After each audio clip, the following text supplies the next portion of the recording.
এ হে বাংলাদেশ সাথে হুকা মারা দিছে রে, আফগানিস্তান পে নেওয়া লাগতো রে। দেখ কি হলো। আসসালামু আলাইকুম অভিভাবক। ওয়ালাইকুম আসসালাম। এই তোমাকে যে বললাম আমার পোর্ট খোঁজে টাকা পয়সা নাই, তোমরা কি হাতে উঠাইছো? অভিভাবক মানুষ চালা হয়ে গেছে, হাদিয়া দিতে চাই না কেউ আঙুরে। এই আতিক রে না কইছি, আতিক কি করছে? আতিকের কথা কন, আতিক মনে হয় কোন জায়গায় ট্রেন চালাইতেছে, নাহলে বোতল খাই উল্টা কইরা রইছে। রাজনীতি রে আমার। আসসালামু আলাইকুম অভিভাবক। ওয়ালাইকুম আসসালাম। এই আমার হাতের কি খবর? অভিভাবক তেমন কিছু ব্যবস্থা হয় নাই, তবে আমার হাতে একটা বুদ্ধি আছে। কি বুদ্ধি?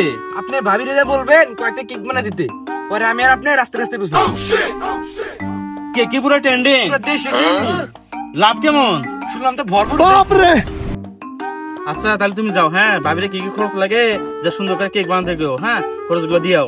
আর শুনো সুন্দর জানো হয়, ঠিক আছে? তুমি যাও, আমি এই বসে দেখতেছি। অভিভাবক তাহলে আমি এখন কি করুম? তুমি তোমার এক্স গার্লফ্রেন্ড আছে না, যা কওগা কয়েকটা সুন্দর সুন্দর কেক বানিয়ে দিতে, ওই কেক তুমি রাস্তা রাস্তায় বেচবা, বেচে আমরা টাকা দিবা। আচ্ছা ঠিক আছে।